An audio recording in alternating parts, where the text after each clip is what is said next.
Hicimos una ronda de inversión de 250.000 euros, donde esto ya lo invertían una serie de inversores privados, y si luego con esos 250.000 euros íbamos a construir un producto mínimo viable, si conseguíamos el primer cliente con ese producto mínimo viable, automáticamente los inversores tenían que desembolsar otros 250.000 euros, porque ya teníamos el primer cliente y ya íbamos a ir a por todas. Hoy nos vamos al mundo del supply chain, es decir, la cadena de suministro, ya que nos visita Jaime Velasco, que es el fundador de Go Supply, que es una empresa que se dedica a que las grandes compañías puedan entender los riesgos que tienen con sus proveedores. Esto parece sencillo, sin embargo, ten en cuenta que una gran compañía, como puede ser una eléctrica, tiene miles y miles de proveedores. Así que es muy importante tener esa información. Aparte de explicarnos todo ese mundo del supply chain y de su negocio, vamos a tocar algunos puntos interesantes. Primero, el tema de la internacionalización y cómo hay que hacerla, ya que en su caso, en una fase inicial fue fallida. Pero sobre todo, nos va a contar esa idea de vender la empresa, por qué lo hace, por qué no espera más y también cómo afronta la vida a partir de ese momento. Bienvenidos a Outliers, un podcast con conversaciones de negocios con personas atípicas. Presentado por Joseph Gelman.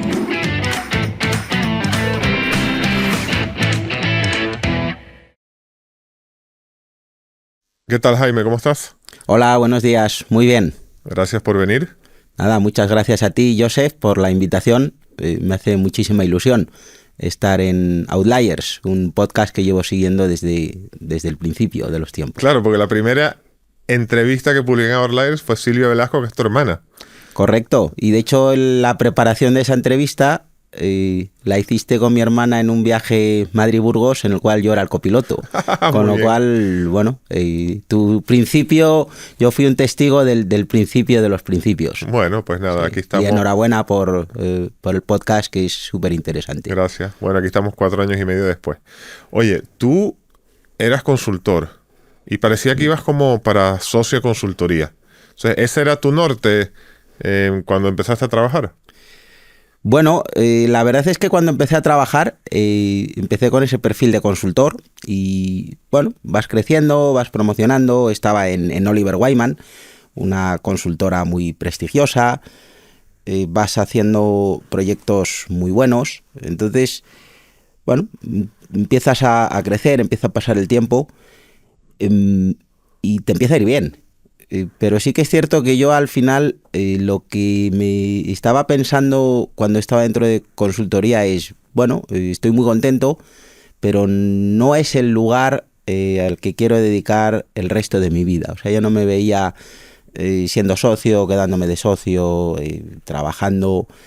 Incluso trabajaba en servicios financieros. Yo soy ingeniero y muchas veces me preguntaba, ¿qué estoy haciendo en la banca? O sea, ¿por qué estoy trabajando en la banca? Es súper interesante, pero notaba que no era mi sector. Siempre notaba un poco que estaba de prestado. Okay. Entonces, cuando ya te das cuenta que no quieres dar el paso a socio, ¿qué haces? ¿Sales de la consultoría para hacer otra cosa? No es tan rápido, o no fue tan rápido. Hablabas en un podcast esta semana de las jaulas. Sí. Y bueno, no sé si es una jaula o no, pero en mi caso al final estás en un sitio donde tienes un buen salario, haces muchos viajes, haces proyectos para el CEO de una gran compañía o de un gran banco, tienes unos compañeros súper talentosos. Pues al final no es un sitio del que te puedas ir de una forma tan fácil. Al final a mí me costó. De hecho, me llevó aproximadamente 5 años desde que decidí que no era lo mío hasta que al final salí de la consultoría. Entonces, para mí fue un proceso lento, porque una cosa es lo que piensas que quieres hacer y otra cosa luego es lo que vas haciendo poco a poco. Sí, ahora es difícil, ¿no? Y ahí hay cosas como muy reales, como el salario y los bonos y todo este tipo de temas. Y después hay una cantidad de cosas superfluas, pero que también tienen su impacto, ¿no? Eso de ir siempre en business, en los aviones de largo alcance, de largo radio, los hoteles buenos, te pagan, al final te pagan todas las comidas porque o estás con un cliente o estás en no sé qué. Entonces sí, hay que renunciar al estilo de vida, ¿no? Sí, Ok. totalmente. Y cuando lo renuncias, 5 años, o sea, ya saliste de ahí con un business plan bajo el brazo. No salí con un business plan. O sea, para mí el proceso ha sido un proceso lento, ha sido un proceso de maduración.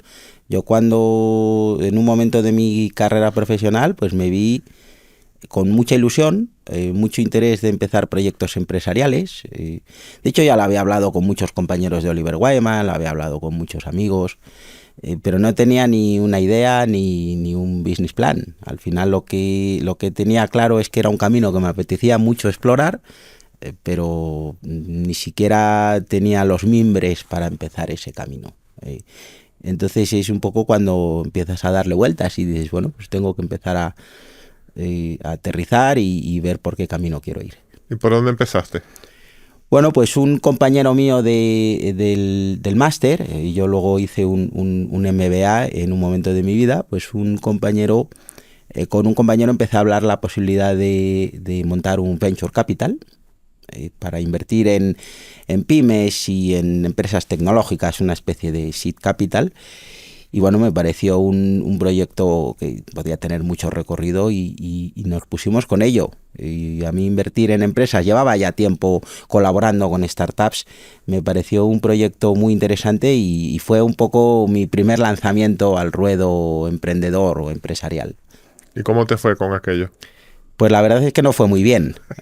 No conseguimos nuestros objetivos. Al final teníamos unos objetivos muy ambiciosos. Queríamos levantar un fondo, queríamos levantar como mínimo 40 millones y no lo conseguimos. Al final levantar capital no es tan sencillo como pensábamos al algún principio. Pecamos de ese optimismo de los business plans iniciales de las empresas y bueno, pues en un momento dado el proyecto dejó de tener punch, dejó de tener recorrido y llegó a una vía muerta. Entonces tú venías en ese momento de Oliver Wyman con una buena carrera y con todas las cosas que hemos comentado buenas de estar en ese mundo, y tu primer emprendimiento, después de pensarte los 5 años, fracasa. Entonces, ¿ese momento pensaste en volver a la consultoría o te reafirmó en que tenías que seguir emprendiendo? O sea, ¿cómo te impactó eso para seguir en tu carrera? Pues mira, yo creo que ese fue uno de los momentos más importantes de mi carrera profesional, porque ni siquiera me lo planteé. Estuve claro que lo que tenía que hacer era volver a intentarlo. Entonces me fui a hacer un proyecto freelance que me ofrecieron. Era un poco tomar distancia, monetizar un poco y empezar a pensar cuál era mi siguiente movimiento. Entonces para mí el decir, bueno, no me ha ido bien, he sacado muchos aprendizajes, pero automáticamente tengo claro que quiero volver a intentarlo, fue como un paso de madurez, el decir, vale, es que esto es lo que yo de verdad quiero hacer. Y no dudé absolutamente nada. Ok. Bueno, entonces, después que pasa este periodo de volver a pensar, de mientras tanto estás trabajando de freelance para sacar dinero, ¿cómo llegas a la idea con la cual finalmente tienes un recorrido emprendiendo? Pues mira, Joseph, yo quería ya, en vez de montar un venture capital o volver con un fondo, me apetecía buscar ser un fundador, un cofundador, montar una empresa. Y yo, volviendo un poco sobre mis pasos, ya cuando estaba en Oliver Wyman, a mí lo que me gustaba era la tecnología, siempre me ha gustado los datos, siempre me ha gustado mucho, y la parte de riesgos. Yo había aprendido muchísimo del mundo de los riesgos bancarios en Oliver Wyman. Entonces yo estaba dándole vueltas a cómo combinar todas esas tres cosas, y exactamente lo mismo con el Venture Capital. Al final, en el emprendimiento hay un gran componente de networking. Esto no se trata de meterte en una habitación a ver qué business plan o irte a hacer un curso. A través del networking surgen los proyectos. Y un compañero mío de Oliver Wyman, con el que estaba hablando de mis ideas, me dijo, te tengo que presentar a una persona que creo que quiere montar un proyecto y creo que sois muy complementarios.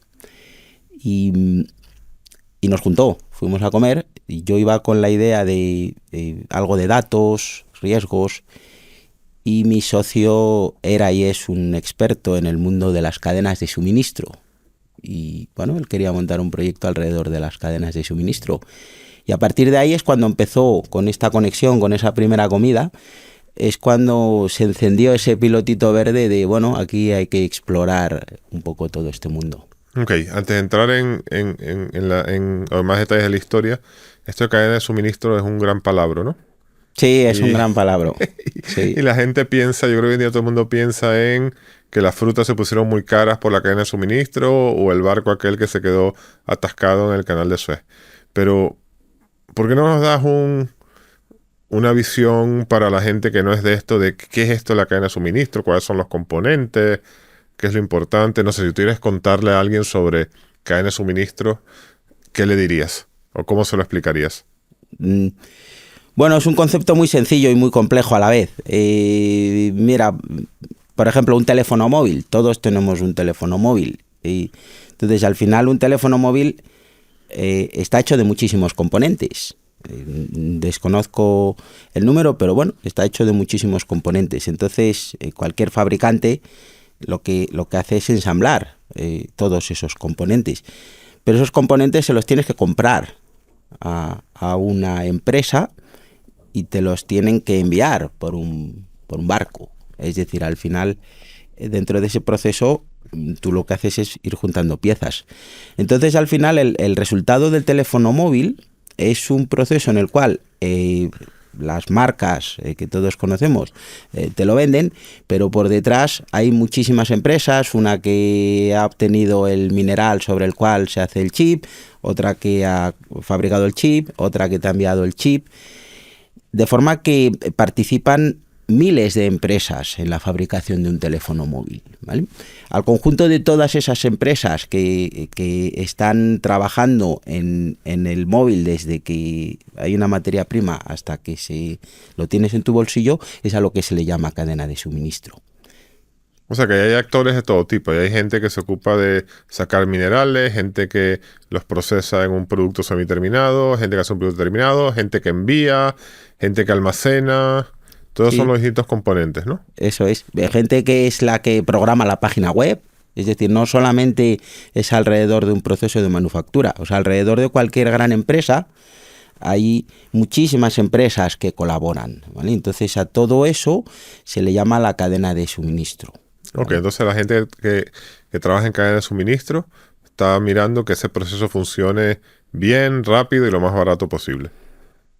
Sí, eso es. Lo único que luego el tema es complejo, porque tú piensas, al final la empresa tiene una cadena de suministro, pero esa cadena de suministro puede tener otra cadena de suministro por detrás. Sí. Entonces, al final, que es un poco lo de los barcos, que los componentes, hay miles de empresas que están interconectadas. Entonces, bueno, todo ese mundo es un mundo de interrelaciones empresariales muy complejo por lo globalizado que está todo el mundo. Ok.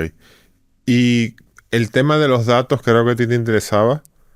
¿Dónde está la asociación de esto con la cadena de suministro? Bueno, pues mira, Joseph, yo en las conversaciones, cuando tuvimos esa comida y empecé a hablar y a pensar de este tema, yo lo que vi es que en todo esto que te estoy contando, que hay miles de empresas alrededor de todo lo que nosotros tenemos y consumimos, hay muchísimos datos, hay muchísima información no explotada por las empresas, no explotada. Entonces se podía generar mucha información valiosa de qué cosas funcionan bien, qué cosas funcionan mal, dónde puede haber riesgos, dónde está todo controlado. Entonces yo vi que para alguien que está interesado en el mundo del software y en el mundo de explotar un poco los datos, era un extraordinario nicho para empezar a trabajar, porque no es un lugar en el cual vi que hubiera muchísimas empresas, muchas startups, muchísimo dinero de inversión. ¿Pero qué tipo de datos se necesitan? O sea, ¿son datos para qué? ¿Sobre qué? Pues mira, nosotros lo que montamos, o la propuesta de valor, era datos para monitorizar la salud y los riesgos de toda esa cadena de suministro. Y pongo un ejemplo, Iberdrola, por ejemplo, que es uno de nuestros clientes. Pues Iberdrola tiene 16.000 proveedores aproximadamente en todo el mundo. Iberdrola es una de las principales empresas energéticas de todo el mundo. Nosotros la propuesta de valor es, de esos 16.000 proveedores vamos a monitorizar cómo están a nivel de riesgos en tiempo real todas esas 16.000 compañías. De forma que tú lo que puedes ver es si tienes algún problema en un proveedor en Brasil o en Australia o en España en cualquier momento. Okay. Explícanos mejor eso de los riesgos. Que cuando tú dices quiero monitorizar los riesgos de un proveedor, claro, yo pienso, pues soy Inditex y quiero saber si este proveedor, no sé, usa o no usa mano de obra infantil, por lo menos es un riesgo. Pero, por ejemplo, en el caso de Iberdrola, que lo mencionaste, ¿qué riesgos tenías que monitorizar o tenías que conseguir información al respecto para que esto le aportase valor a ellos? Pues mira, al final lo que buscas es dar una visión de cuantos más riesgos mejor. Uno de los temas que miras es la salud financiera. Okay. Si tú trabajas con una empresa que no tiene una buena salud financiera, pues puedes tener un problema porque puede quebrar y entonces deja de abastecerte. Hay otro tema que es reputacional. Puedes tener que esta empresa en otro país o uno de los accionistas de la empresa pues tenga una sanción o haya tenido algún problema legal. Luego está todo el tema que has comentado de temas sociales, temas de igualdad, temas de medio ambiente. Al final todos queremos que estas cadenas de suministro sean verdes, todo el tema de las emisiones. Hay un tema de ciberseguridad también. En algunos casos, pues no quieres que tu proveedor tenga un ciberataque porque a lo mejor está trabajando con información confidencial tuya. Y luego también, por ponerte ejemplos un poco más geopolíticos, pues alrededor de un centro de manufactura puede haber un tornado, puede haber un tifón, puede haber un desastre natural de otra índole. Puede haber un conflicto geopolítico que impida que se exporte algo. Entonces, todo eso también nosotros lo monitorizamos. Ok. Entonces, entiendo que al final GoSupply, que es la empresa que fundaste, te contrata empresas grandes, imagino, y tú monitorizas todo ese riesgo de toda su cadena de valor. Pero esta información, ¿de dónde la sacas? O sea, esto es un tema que tienes ahí 40 analistas buscando información, como se hacía hace 20 años de consultoría, o es un tema tecnológico, no sé, ¿de dónde viene toda esta información? Me imagino que será el key de la empresa, porque es una empresa tecnológica, ¿no? Sí, correcto. Y, a ver, aquí evidentemente existían competidores. Yo siempre he pensado que si vas a montar algo donde no hay competidores, o no has hecho un buen análisis de mercado, o es que ese mercado no existe. Okay. Entonces, evidentemente había competidores, había jugadores. Lo que vimos es que al final pues tenían esa visión clásica que tú dices, con muchas personas, con procesos manuales. Entonces, la jugada claramente había una oportunidad de montar una empresa tecnológica, obteniendo datos a través de Internet, porque en Internet siempre ha habido información. Luego, evidentemente, tienes que ser capaz de extraer la información útil, tienes que tener cuidado con la información fake, obteniendo información de fuentes a través de las cuales te conectas con APIs, o sea, con procesos automatizados tecnológicos.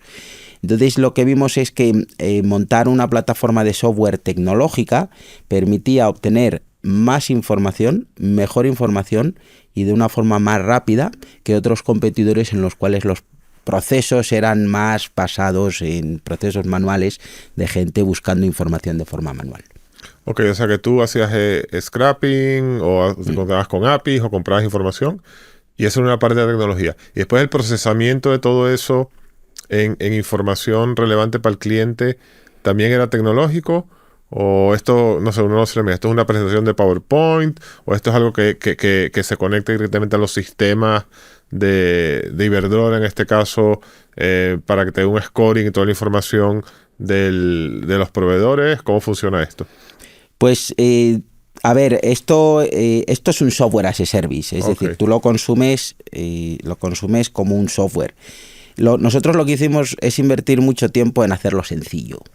Esto no es, vamos a generar otro dashboard para el cliente que ya tiene 50 dashboards. Invertimos mucho en user experience.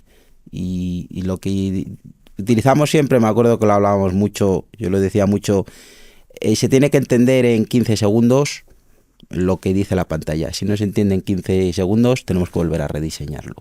Entonces, metimos mucha tecnología de user experience. Y luego en cómo calculas los riesgos, cómo haces todo esto. La idea no era empezar a escupir información de todos los días enviar 50 alertas, porque entonces no sirve. Tienes que ser capaz de contar bien si hay un problema o no hay un problema. Y ahí utilizamos bastante tecnología y bastante conocimiento de modelo de riesgos que yo tenía de mi etapa pasada. Y luego también hemos montado pues algún modelo predictivo, que es cuando yo no tengo nada de información, porque no existe, cómo intento predecir si va a haber un riesgo o no va a haber un riesgo. Ok, interesante. Entonces era como un producto tecnológico que tiene que ser robusto, ¿no? ¿Cómo lo desarrollaste? ¿Fue bootstrap o levantaste capital? Levantamos capital y yo creo, esto es opinión mía, creo que en un proyecto tecnológico es importante tener un equipo muy bueno. Y creo que para tener un equipo muy bueno tienes que levantar capital para ser capaces de ofrecerles un buen contrato desde el principio. Entonces nosotros hicimos una ronda de inversión de 250.000 euros, donde esto ya lo invertían una serie de inversores privados, y si luego con esos 250.000 euros íbamos a construir un producto mínimo viable, si conseguíamos el primer cliente con ese producto mínimo viable, automáticamente los inversores tenían que desembolsar otros 250.000 euros, porque ya teníamos el primer cliente y ya íbamos a ir a por todas. Entonces, bueno, hicimos una inversión condicionada a ir teniendo éxito. ¿Conseguiste ese cliente? Y lo conseguimos. Ah, muy bien. Y lo conseguimos. Si no, no estaría posiblemente aquí sentado. Si no hubiese... Claro, es importante, ¿no? Esos hitos de... ¿Cómo fue ese primer cliente? No sé si puedes decir quién era o cómo lo conseguiste. Sí, lo puedo decir. A ver, el primer cliente fue EDP. Que es la electricidad de Portugal, ¿no? Sí, y creo que es la principal empresa de Portugal, la más grande o la segunda. Es una empresa energética de Portugal. Y había un proceso competitivo, porque ellos estaban buscando algo de este estilo y estábamos participando unas 30 empresas de toda Europa. Y bueno, nosotros éramos una empresa y teníamos buena entrada en EDP, pero esto era una empresa que estaba desarrollando un producto mínimo viable. Entonces éramos totalmente distintos a las otras que participaban. Pero conseguimos convencerles, porque también una de las cosas que les planteábamos es somos mucho más tecnológicos y además como estamos haciendo un producto mínimo viable, tú puedes participar en el diseño. Y eso pues es bastante interesante para una gran empresa. A lo mejor si te hubiesen aplicado el scoring de riesgo que tú aplicabas, hubiese salido que tenías mucho riesgo, ¿no? Sí, mucho riesgo financiero. De hecho, en el piloto, esto es es muy curioso. La empresa de mayor riesgo que tenía en ese momento EDP éramos nosotros. El proveedor de mayor riesgo. Sí, salía con riesgo alto y de hecho siempre nos lo decían en broma, oye, tenemos que dejar de trabajar con vosotros porque vosotros nos estáis diciendo que tenéis un riesgo muy alto. Muy bien. Bueno, entonces aquí ya tienes producto mínimo viable desarrollado, primer cliente, o sea, pintaba bien, ¿no? Entonces, ¿cuál es el siguiente paso? ¿Esto logras escalarlo? ¿Cómo es ese proceso? Sí, lo logramos. Al final, cuando tú consigues trabajar con un cliente como EDP, has conseguido un gran hito. Evidentemente el proyecto tiene que ir bien, no vale solo confirmarlo. Y hicimos un esfuerzo tremendo porque el servicing fuera bueno. En el momento en el que EDP está contento, ahí ya tienes que decir voy a por todas. O Has conseguido una de las cosas más difíciles, que es el primer cliente, siendo un pedazo cliente, y encima que esté contento con lo que estás haciendo. Entonces, ahí lo que dijimos es, bueno, esto vamos a escalarlo. ¿Por dónde empiezas? Por empresas afines a EDP. Empezamos un poco por el sector energético dentro de Portugal y sobre todo dentro de España.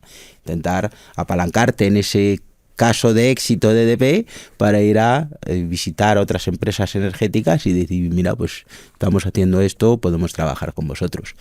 Y la verdad es que funcionó, porque empezamos a tener bastantes clientes, al principio de energía, luego ya de otros sectores, y empezamos a crecer de una forma bastante fuerte.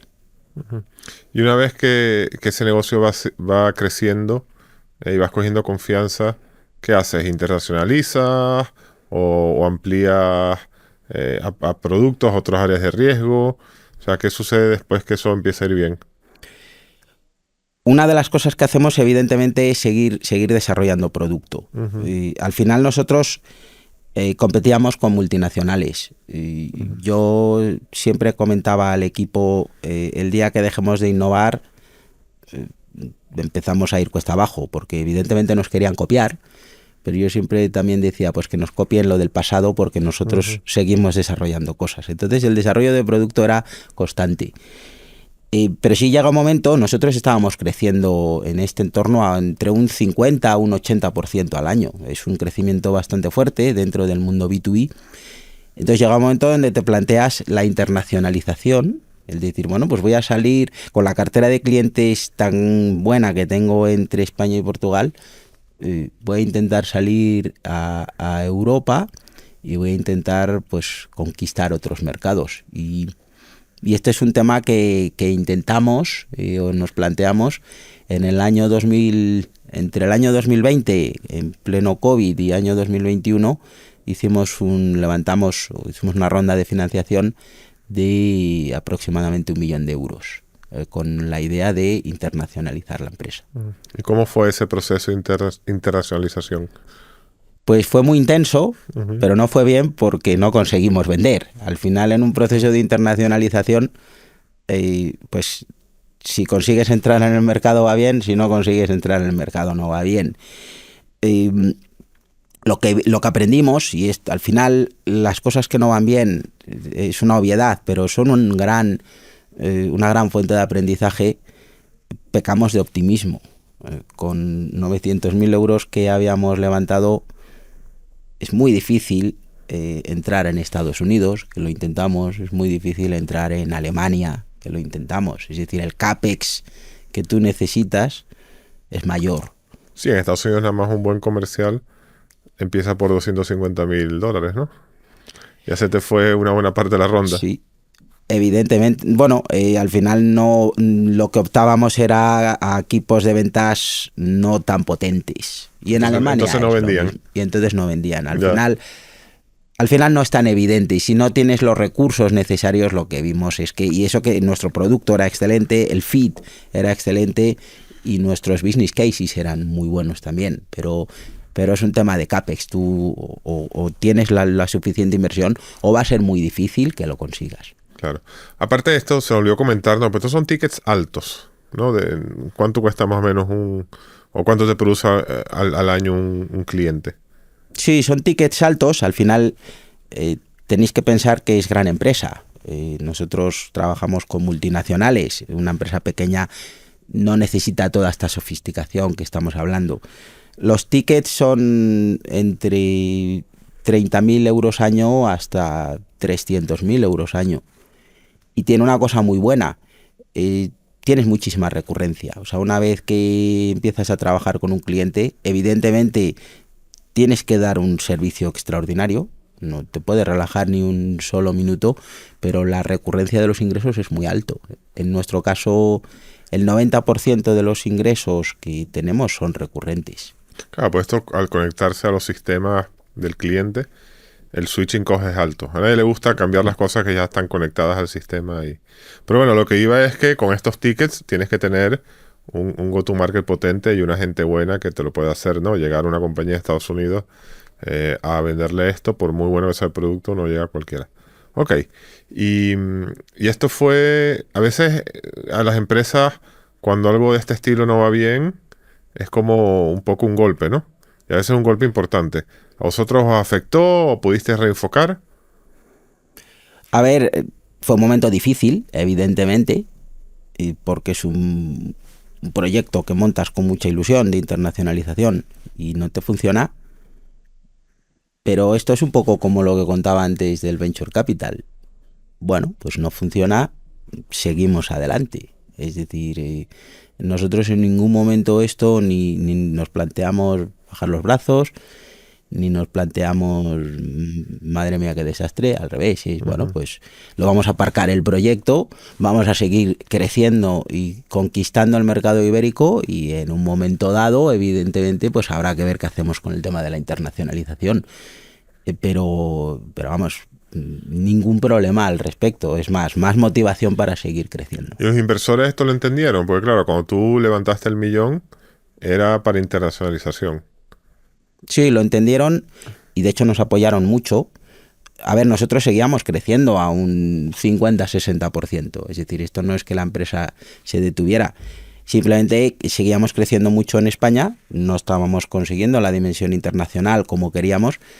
Los inversores nos mostraron un apoyo máximo al proyecto y nos dijeron, no pasa nada, sigamos y ya volveremos a intentarlo. Muy bien. Oye, esto hace poco hiciste un exit, ¿no? Cuéntame primero, en el momento del exit, ¿cuáles eran las métricas de la compañía? Pues mira, aproximadamente 4 millones de facturación, y casi todo recurrente. Un break-even operativo conseguido como flujo de caja, ganar, que entre más caja de la que sale. He conseguido el año pasado con alrededor de unos 300.000 euros. Teníamos en ese momento 55 clientes, la verdad es que todos de primerísimo nivel, y unas 35 personas. Okay. O sea, ya una empresa con un cierto tamaño. Buen ratio, ¿no? Tienes ratio de ingresos de consultora. 4 millones con 35, está muy bien. Sí, la verdad es que al principio era bastante más bajo. Ese ingreso por persona yo es un ratio que siempre he mirado.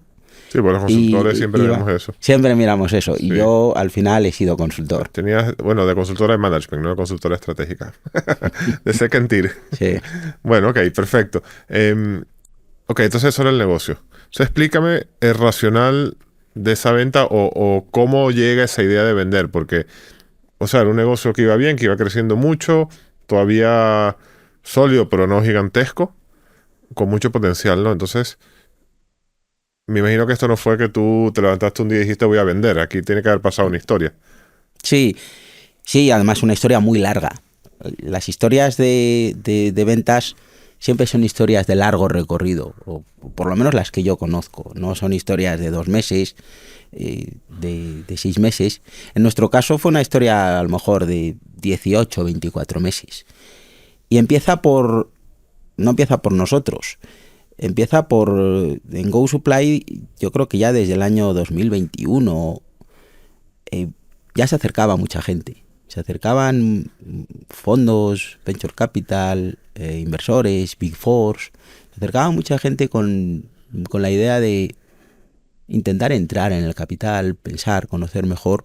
Entonces eso ya empieza a influir. Es decir, cuando tú ves que interesas a mucha gente, bueno, pues te abre una cierta receptividad poco a poco, porque al principio se te acercan gente pequeñita, luego más grande, luego ya gente de fuera de España, y luego te llama ya un tío de Nueva York que tiene un fondo, bueno, y dices, joder, ostras, esto es un tema interesante y lo que estamos haciendo le interesa a mucha gente. Entonces, la historia empieza por ahí.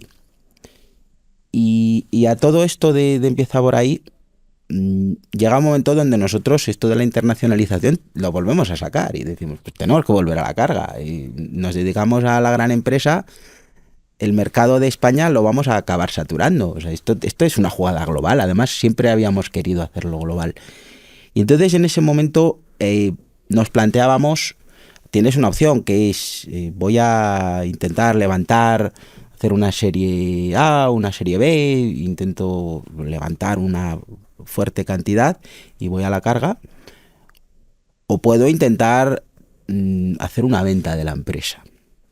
Y las dos cosas estuvieron encima de la mesa, con sus pros y con sus cons. Y es lo que vimos durante todos estos 18 meses, pues explorar esa entrada de un venture o con una entrada fuerte versus buscar una operación más corporativa de venta, de build-up. Y lo que dejamos es un poco que fluyera, estuvimos con las dos opciones, y también lo que intentamos es ver un poco qué es lo que querían hacer los accionistas originales.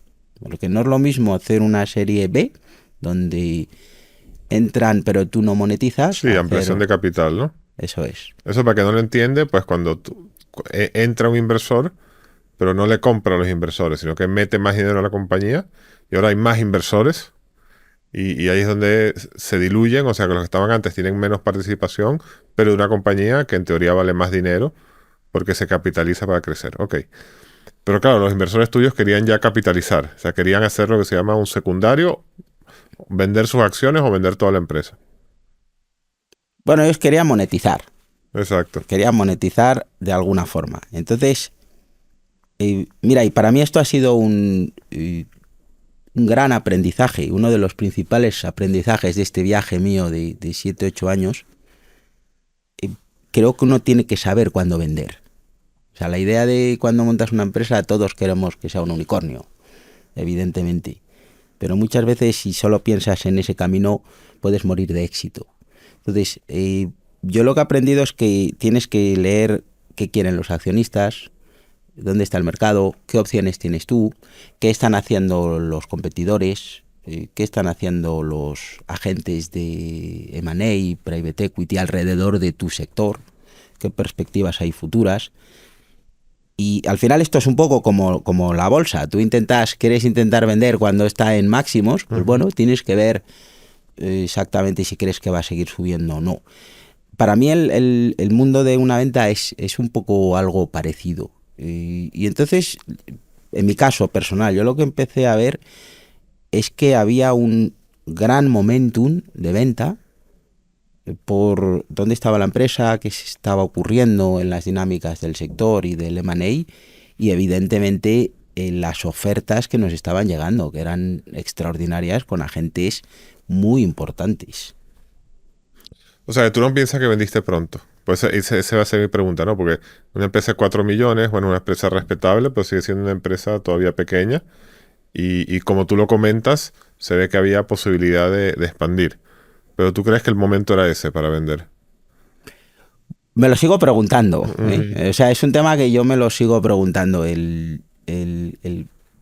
¿Fue pronto o no fue pronto? Lo que sí que sé es que hicimos una extraordinaria operación. Entonces, cuando tú has hecho una extraordinaria operación, pues a lo mejor podías haber ido por otro camino y haberla hecho mejor. Puede ser. Eso es algo que yo también a veces me planteo, pero creo que lo que hicimos estaba muy bien hecho. Y esa es la principal lección, por lo menos para mí. Y una empresa de este estilo, que entiendo que no tenías mucho EBITDA, porque comentaste que estabas recién entrando en flujo de caja positivo, ¿cómo se vende a un private equity? Que ahora vamos a entrar en quién te compró. Porque estos son mucho de múltiplo de EBITDA. De hecho, yo ahora trabajo justo con Bridgepoint, y estamos haciendo M&A todo el día, y estamos todo el día con múltiplos de EBITDA.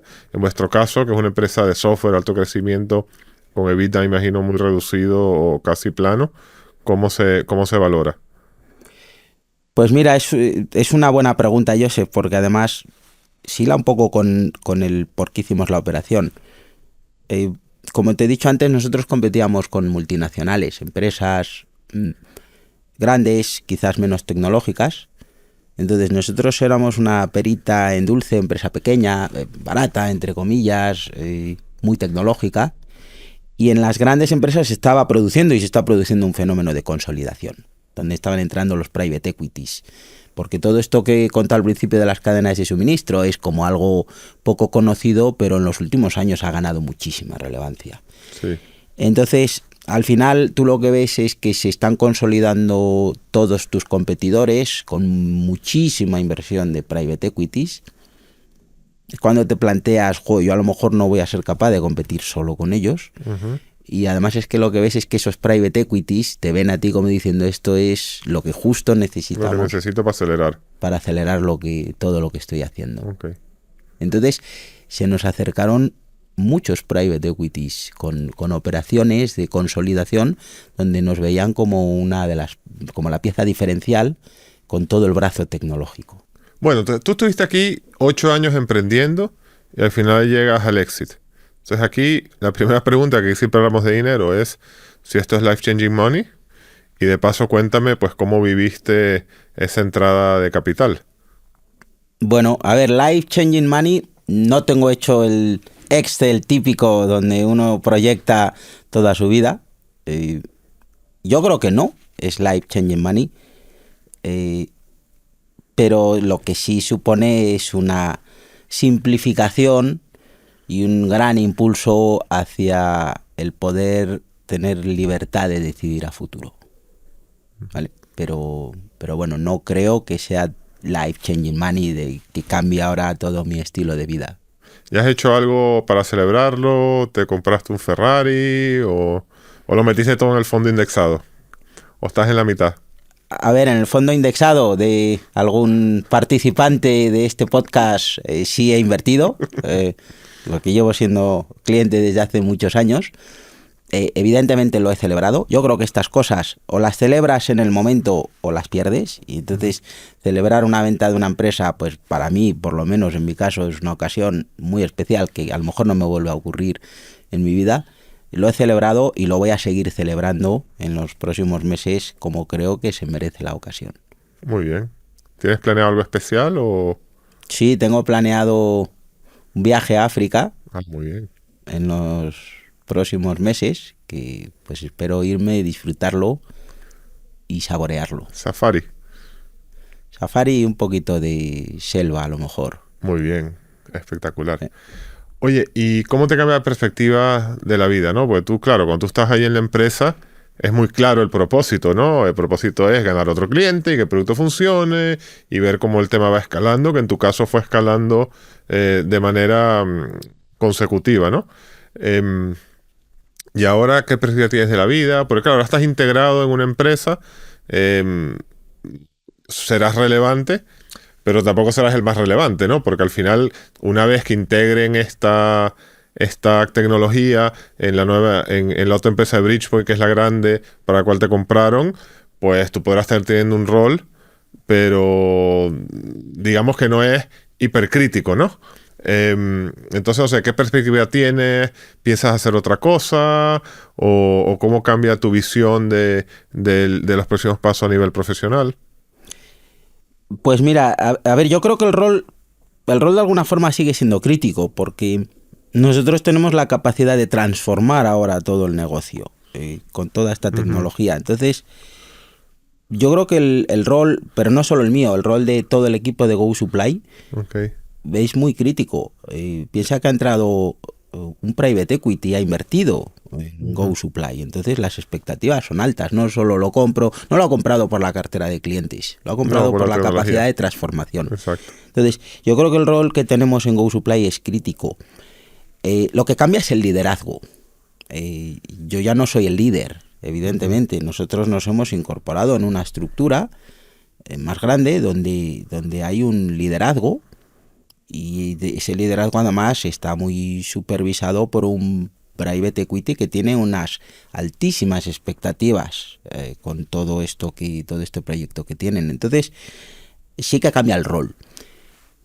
¿Yo cómo lo veo esto? Pues yo lo veo como, evidentemente, creo que puedo seguir aportando muchísimo, y de hecho mi intención es seguir aportando, pero sí que es de alguna forma el cierre de una etapa. Es el cierre de una etapa en la cual pues es un viaje extraordinario en el cual tú empiezas con una comida, a partir de ahí empiezas a pensar en el PowerPoint, y pasados 7 años te está comprando un private equity. Eso es un viaje extraordinario a nivel profesional y personal, pero yo lo veo como, bueno, pues esa etapa se ha terminado, ahora empieza una nueva. Entonces, dentro de esta etapa nueva, evidentemente yo voy a seguir atado al proyecto, yo creo que puedo que aportar mucho, pero en mi caso yo me planteo una transición. En el momento en el que todo esto está ocurriendo y dices, bueno, empieza una etapa nueva, y en mi caso, me lo decía el otro día un amigo mío portugués, me dijo, Jaime, tú ya estás infectado por el virus del emprendimiento, porque yo lo que le contaba es, bueno, pues ya me he puesto a pensar cuál puede ser mi siguiente movimiento. Y me siento un poco como, bueno, todo eso que empecé hace 10, 12 años, cuando estaba en Oliver Wyman, es como, joder, estoy justo ahora donde hubiera soñado estar cuando empecé a planteármelo. Entonces, noto que es el camino adecuado, que estoy en la dirección buena, y ahora pues me apetece transicionar para volver a empezar con uno o varios proyectos, si puede ser del mismo estilo, y si ya tienen el mismo éxito, pues ni te cuento. Muy bien, pues estaremos atentos a tu nuevo paso, y a ver si dentro de 10 años, si todavía estamos haciendo podcast, pues vendrás a contar la segunda parte. Ojalá, será un placer, incluso aunque no sea buena. Eso también, mira, las historias de gente que le va mal son muy apreciadas. Sí. Es que muy bien. Bueno, Jaime, muchísimas gracias por venir al podcast. Así como tú has cerrado tu ciclo, aquí también siento que cerramos un ciclo que empezamos con Silvia hace 4 años y pico, con la primera entrevistada. Así que te agradezco mucho que hayas venido a compartir tu historia. Nada, un placer, Joseph, te agradezco la invitación. Como te he dicho al principio, me hace muchísima ilusión estar aquí sentado. Y bueno, como ves, la familia es súper fan de Outliers, y espero que sigamos viniendo por aquí, o incluso que venga alguna otra persona de la familia. Muy bien. Bueno, familia de emprendedores también, ¿no? Sí. Bueno. Oye, para terminar, que esta pregunta me imagino que no te pillará por sorpresa. ¿Tú crees que el éxito que has tenido se debe a que tú tienes un talento innato, a que has trabajado muy duro, o crees que has tenido suerte? Bueno, a ver, siempre es una combinación, yo creo. Si solo fuera talento, yo creo que no me habría pasado muchas noches sin dormir con el proyecto, muchos fines de semana trabajando. Si solo fuera trabajo duro, yo te diría que seríamos un unicornio, porque le hemos metido miles de horas al proyecto. Y con respecto a la suerte, mira, a mí hay una frase que me gusta mucho, hay muchas frases sobre la suerte, y que es que la suerte no te va a llevar muy lejos si no sabes a dónde vas. Entonces, al final, evidentemente, necesitas un poco de los tres factores, pero creo que hay otro factor más, que por lo menos para mí es el más importante, que es la pasión. Yo al final, en este proyecto, o incluso en el anterior, noto un subidón, notas una pasión constante cuando empiezas un proyecto de este estilo, que además nunca baja, siempre está ahí, y eso te inyecta un optimismo que es fundamental para cuando vienen curvas o vienen momentos duros, que los hay, y tienes una capacidad de resistencia total, porque sabes que lo vas a conseguir. Entonces, junto con el talento, el trabajo y la suerte, creo que la sal y la pimienta de todos esos tres factores se llama pasión, y es lo que permite que al final yo creo que muchos de los que estamos intentándolo acabemos llegando a esta meta que buscamos.